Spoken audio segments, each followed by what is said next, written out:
Voice of Industry. Voice of Industries. Bonjour Paul, merci d'être avec nous sur Voice of Industries. Aujourd'hui, l'idée, c'est de parler de l'IoT, et en particulier de l'IoT dans l'industrie. Donc, un cas d'application un peu particulier. Mais avant de commencer, est-ce que tu peux te présenter ?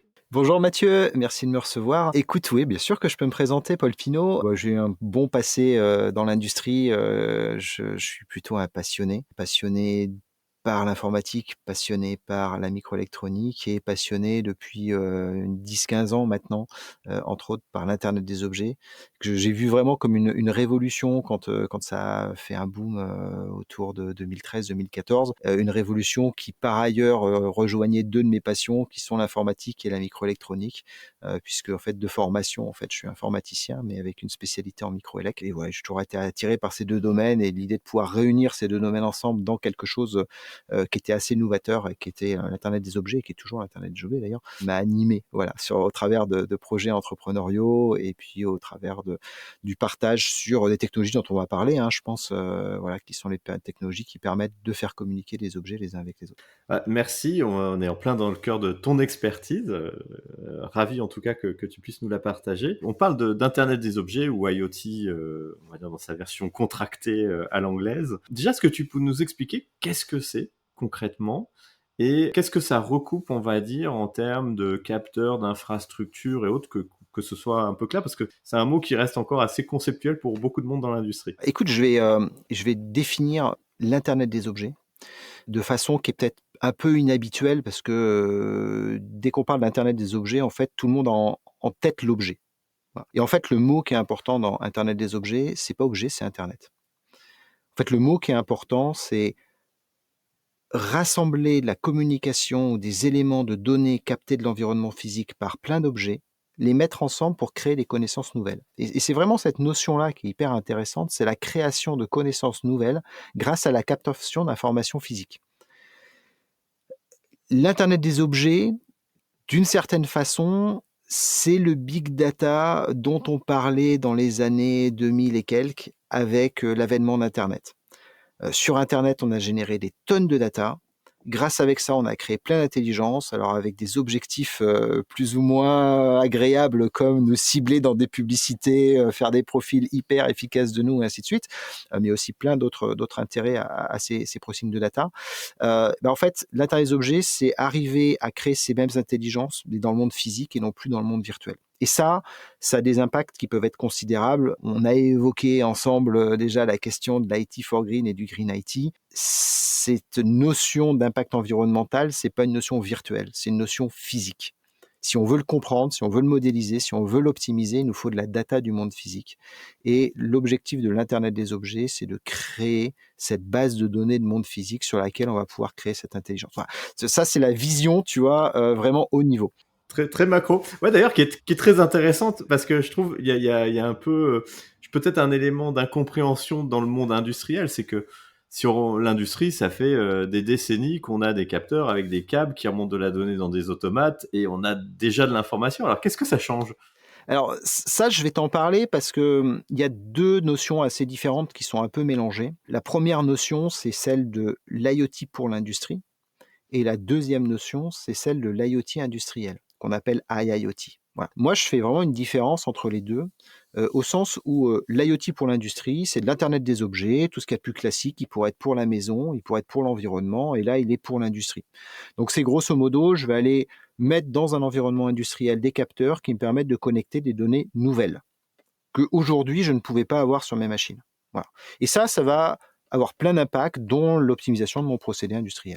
Alors, quand tu dis que je ne pouvais pas avoir avant, c'est pourquoi ? Parce que la machine communiquait pas ? Parce que ça coûtait trop cher de le faire ? C'est quoi un peu la marge qu'il y avait ? Alors ça, c'est ce que va t'apporter la technologie de l'Internet des objets. Alors, je vais définir maintenant l'Internet des objets de façon un petit peu plus technique et bas niveau pour comprendre.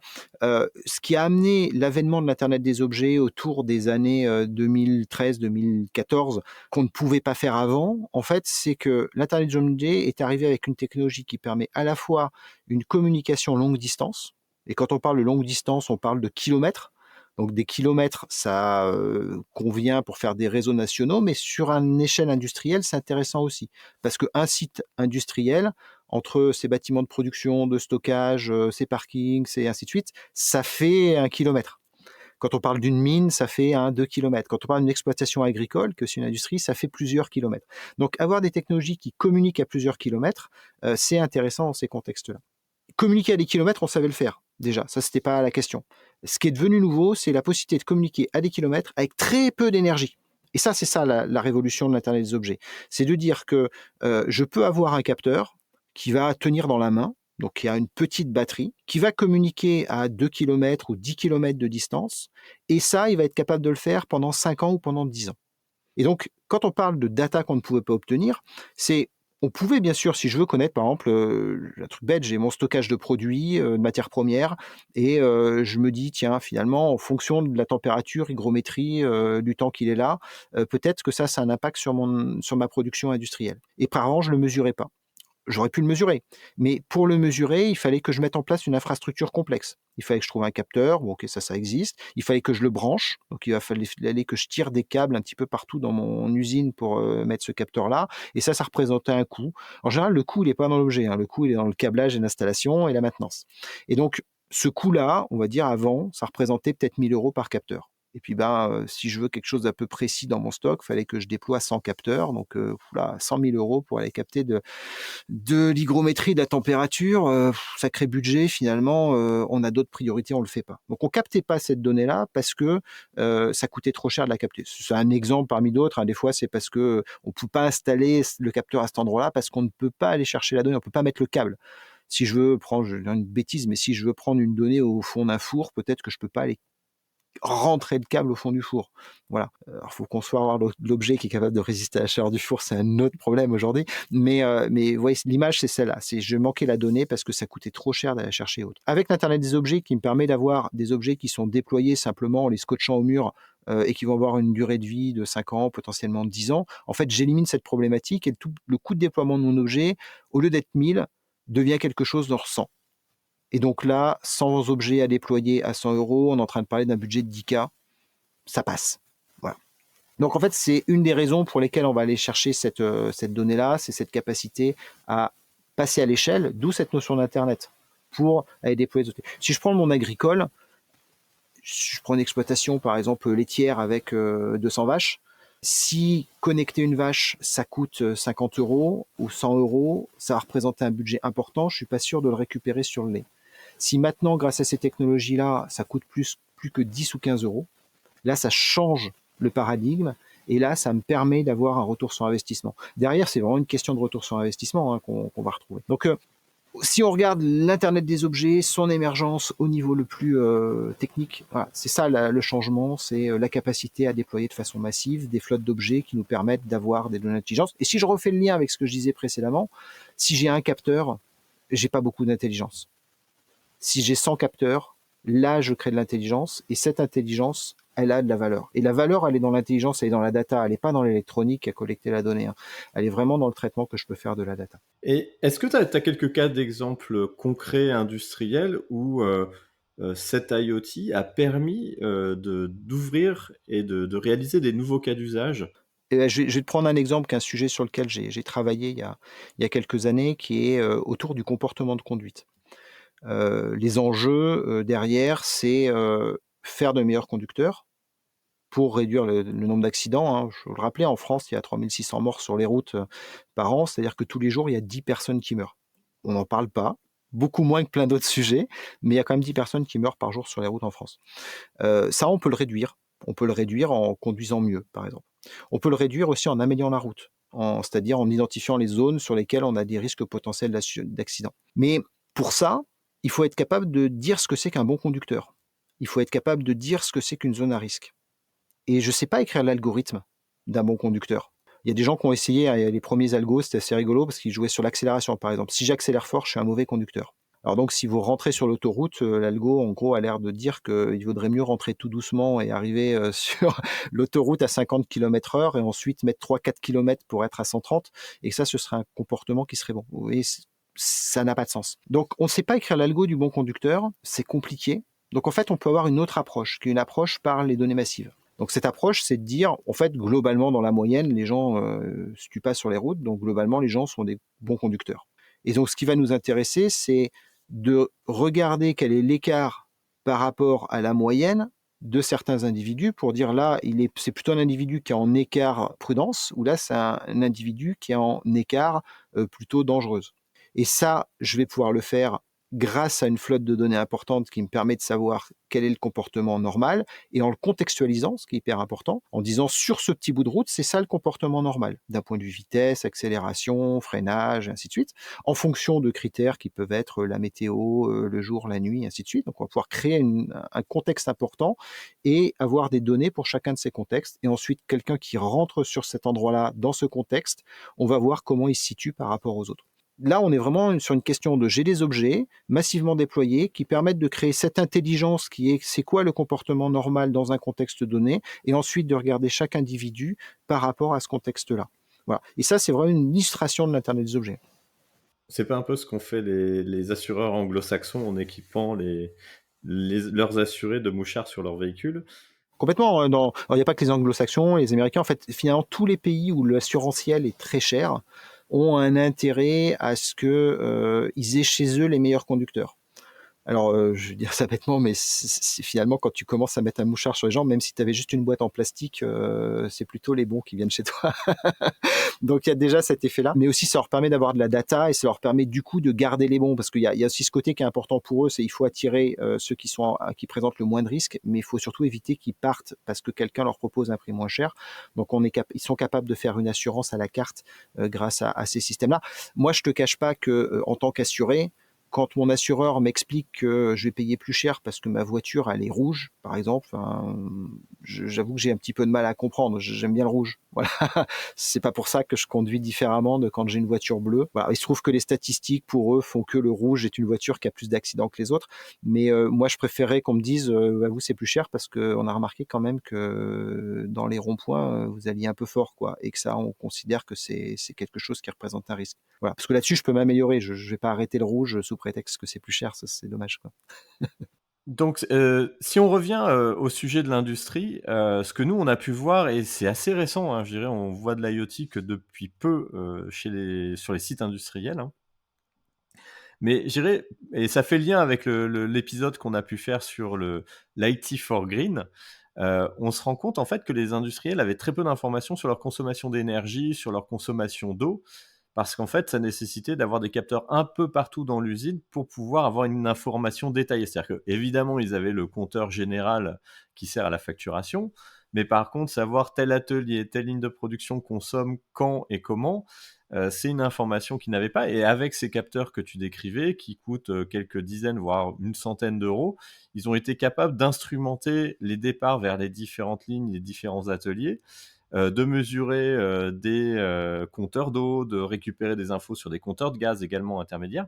Et grâce à ça, ils ont pu commencer à construire de la connaissance ou de l'intelligence, comme tu le disais, sur leur bilan énergétique quelque part, qu'ils n'étaient pas capables d'avoir avec ce détail-là. Et on a vu que ça a permis d'obtenir pas mal de progrès. Je pense également à d'autres industriels qui, sur des cas d'usage très simples, ils ont des installations en sous-sol dans lesquels ils vont très peu souvent, et ils mettent des capteurs par exemple de présence d'eau pour savoir si le sous-sol est inondé, et ça permet de réduire énormément les conséquences de telles situations parce qu'ils peuvent réagir tout de suite.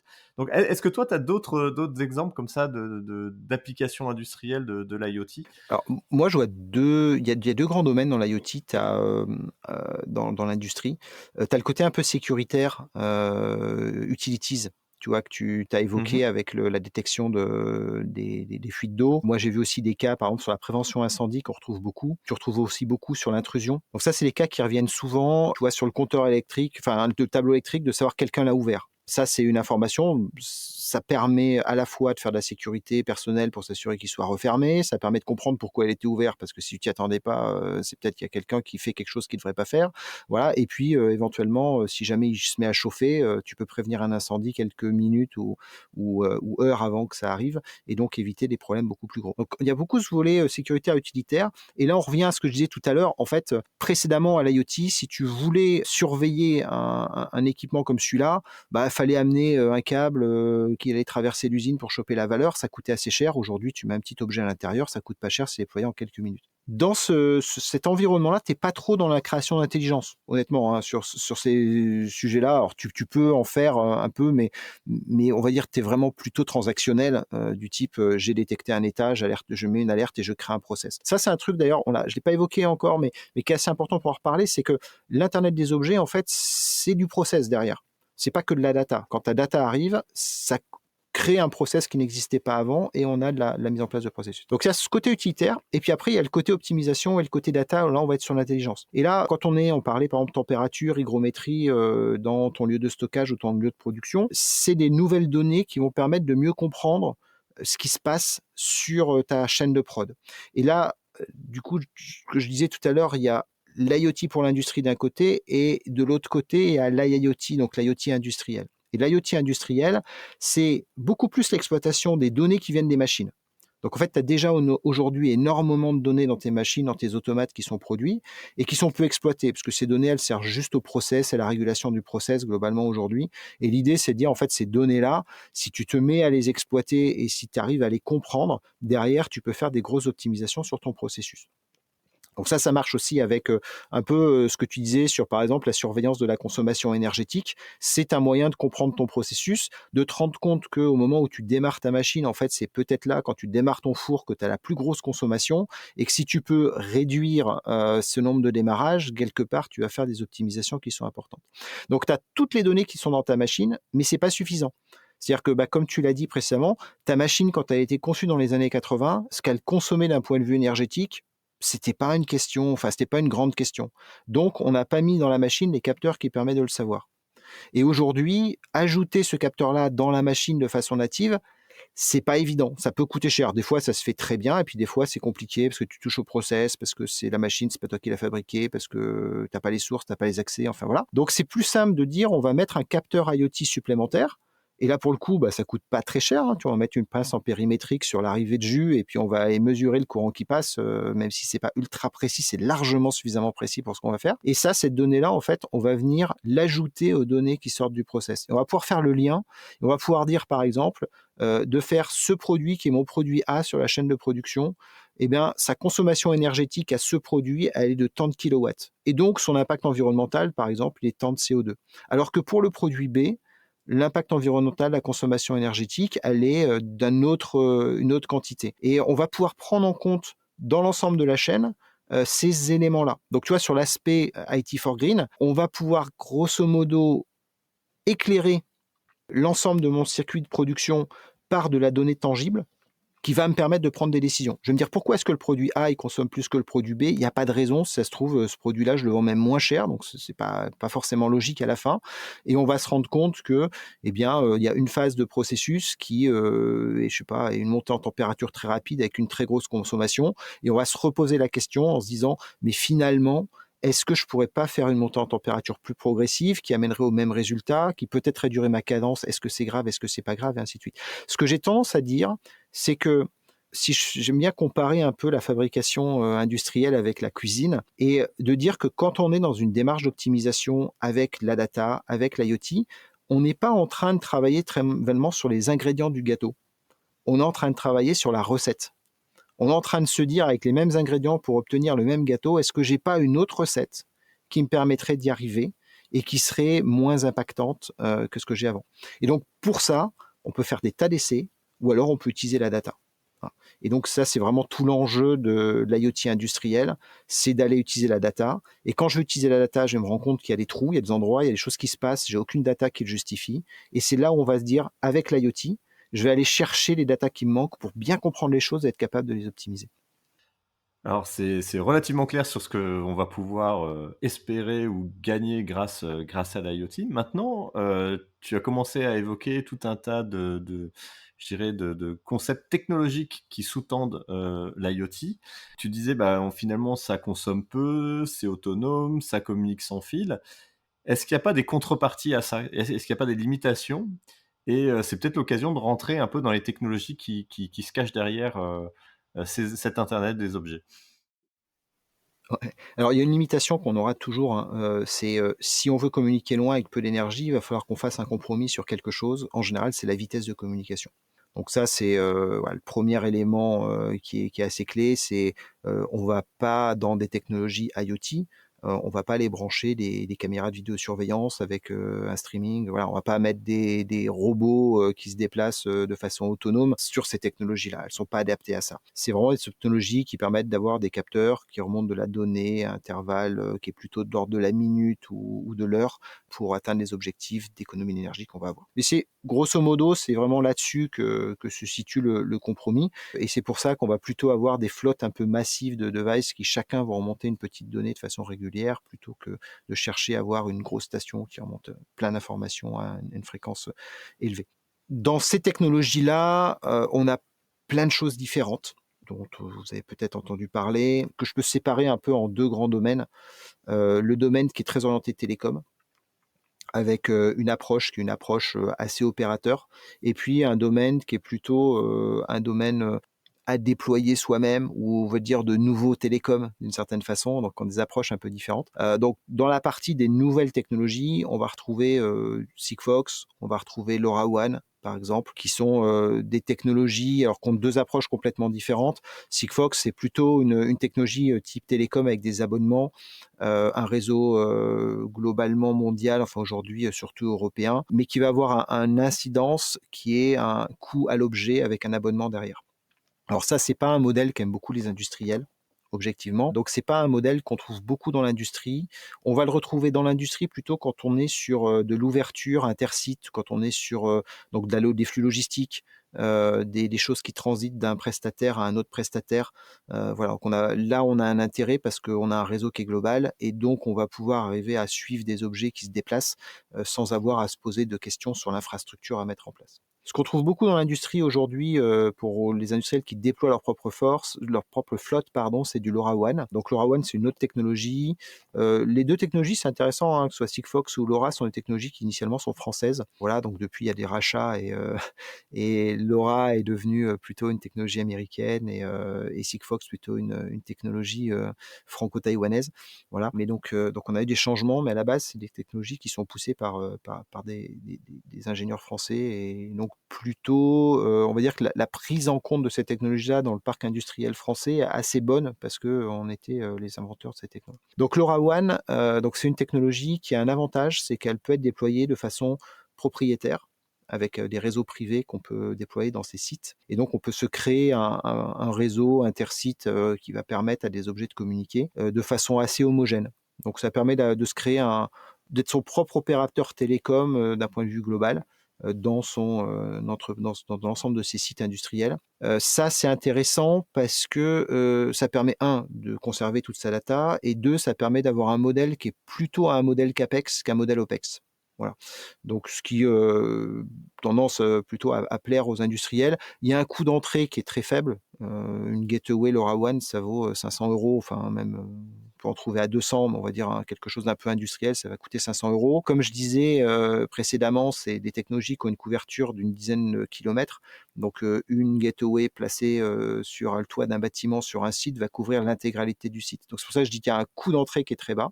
Et derrière, on va pouvoir, avec ce coût d'entrée-là, directement déployer tout un tas de cas d'usage. Ce dont on a parlé, je veux faire de surveillance de bâtiments, je veux aller surveiller ma température hygro dans le stockage, je veux faire de la détection d'incendie. Tout ça, en fait, on va pouvoir le déployer autour de cette infrastructure-là. Donc ça permet de faire des POC très rapidement avec des coûts qui sont très peu élevés. Et souvent, ces POC-là, qui viennent des usines, très souvent, dans ce que j'ai pu voir, sont transformés au niveau des groupes qui transforment ce qu'était cette initiative locale en un réseau global avec une approche un peu plus globale et puis on va dire des devices sur étagère qui ensuite peuvent être repris par les sites et des use cases sur étagère qui vont être repris par les sites. Donc on rentre après dans une démarche un peu classique de déploiement, un peu top-down, mais de façon assez efficace, tout en donnant la possibilité au site d'avoir ses propres initiatives, parce que finalement, comme c'est un standard, il y a énormément d'objets différents qui existent, donc soit pour compter l'électricité, pour compter l'eau, ainsi de suite. Et donc chacun peut aller rajouter ses objets sur le réseau et commencer à collecter de la data. Voilà. Donc ça, c'est le premier monde. C'est plutôt un monde qui est assez simple d'accès, technologiquement assez simple et plutôt à faible coût. À côté de ça, on a le monde plutôt télécom, avec des technologies comme NB-IoT, LTE-M, et plus loin après 5G. Je viendrai un peu après 5G Wi-Fi, mais pour l'instant, je vais me concentrer plutôt sur les IoT qui sont à faible débit. Donc, LTE-M, NB-IoT, qui sont deux technologies issues du monde télécom et qui permettent d'amener de la connectivité. Alors, comme on est dans un modèle opérateur, un peu comme Sigfox, on est sur un modèle d'abonnement en général. Et donc, ça veut dire que nos objets vont être soumis à une souscription, soumis à une carte SIM et soumis à des engagements pluriannuels.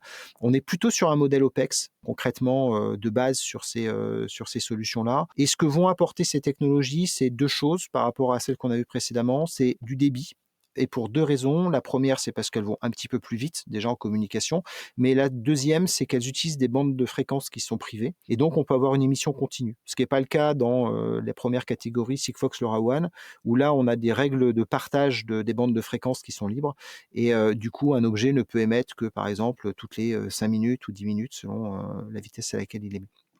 Côté NB-IoT LTE-M, si on a envie d'émettre en flux constant, on va pouvoir émettre en flux constant. On n'a pas de risque lié à la latence et autres. Donc ça peut avoir des avantages sur certains cas d'usage où on a besoin de plus de data et le flux en continu. Maintenant, ce qu'il faut toujours avoir en tête, c'est que si on commence à émettre de façon continue avec des grosses données, il va nous falloir des piles gigantesques pour avoir une autonomie qui est en plusieurs années. Donc très souvent, on risque d'avoir ces objets qui se retrouvent connectés, si on a besoin de débit, qui se retrouvent connectés électriquement.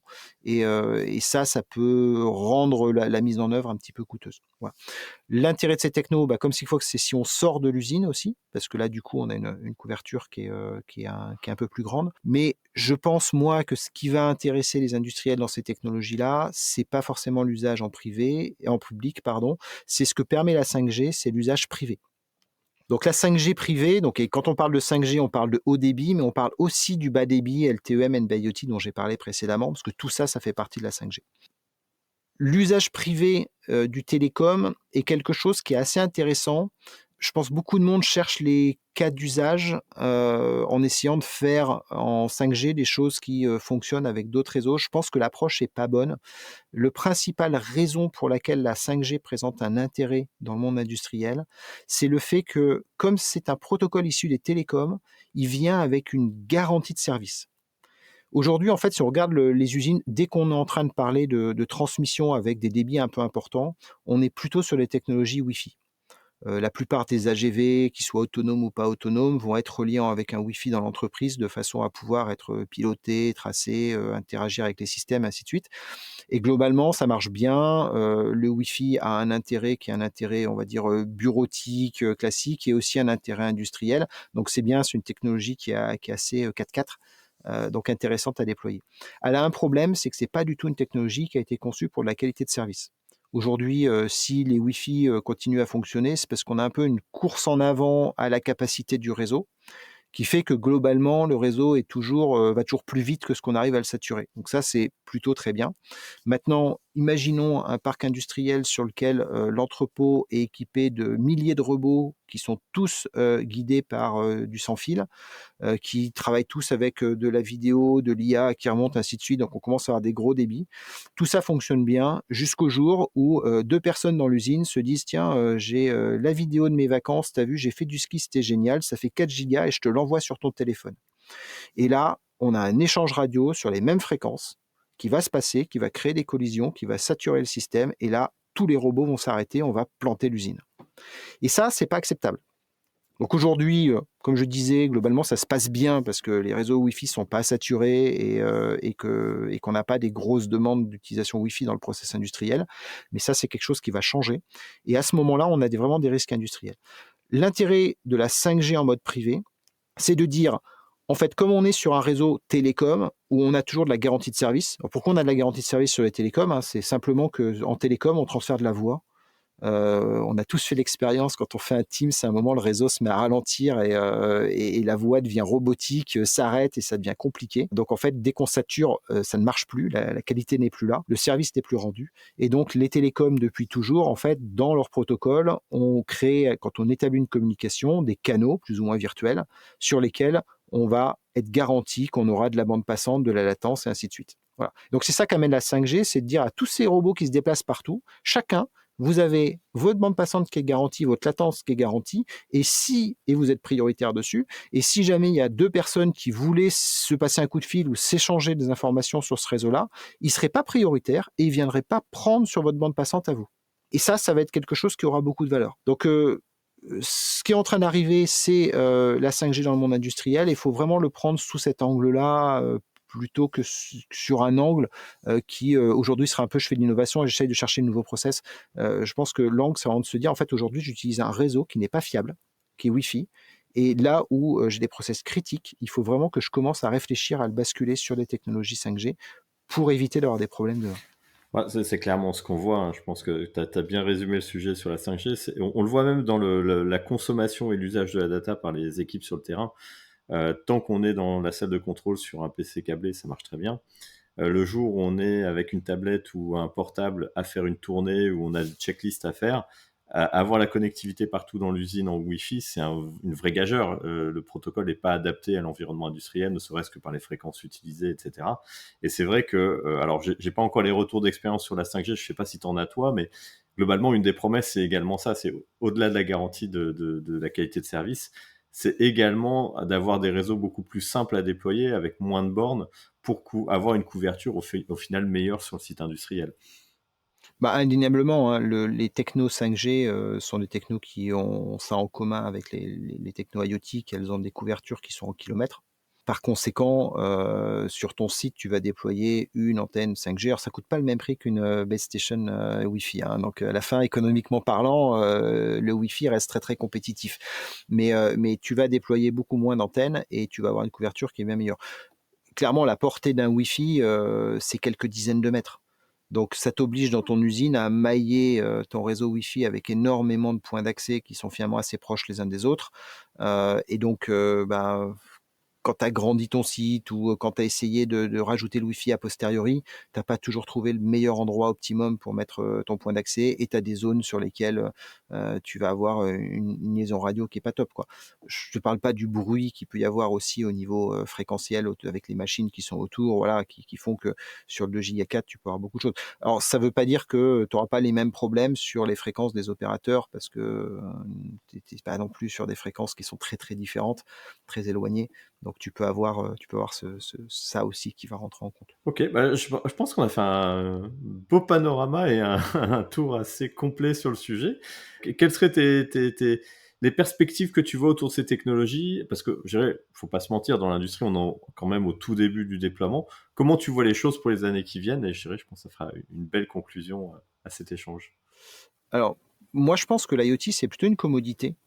Tu vois, c'est-à-dire que, et c'est comme ça que je vois l'évolution, c'est aujourd'hui se dire qu'on va se lancer dans un projet d'Internet des objets, d'objets connectés, c'est un peu l'aventure, tu vois, c'est le projet, c'est de l'innovation, tu vois, on est encore un peu là-dedans, pas partout, hein. Il y a des entreprises où maintenant c'est un standard, mais il y a beaucoup d'entreprises dans lesquelles ça reste un espèce de projet innovant, avec un peu toute la lourdeur que ça a, parce qu'il faut convaincre du monde, il faut faire des investissements initiaux, voilà, et puis et quelque part, c'est une personne qui va porter ça au départ. Je pense on commence à sortir de ça, et on va de plus en plus en sortir pour dire que ça va devenir une commodité. C'est-à-dire que les entreprises vont avoir fait le choix, elles vont dire, OK, nous, on a déployé notre réseau LoRaWAN.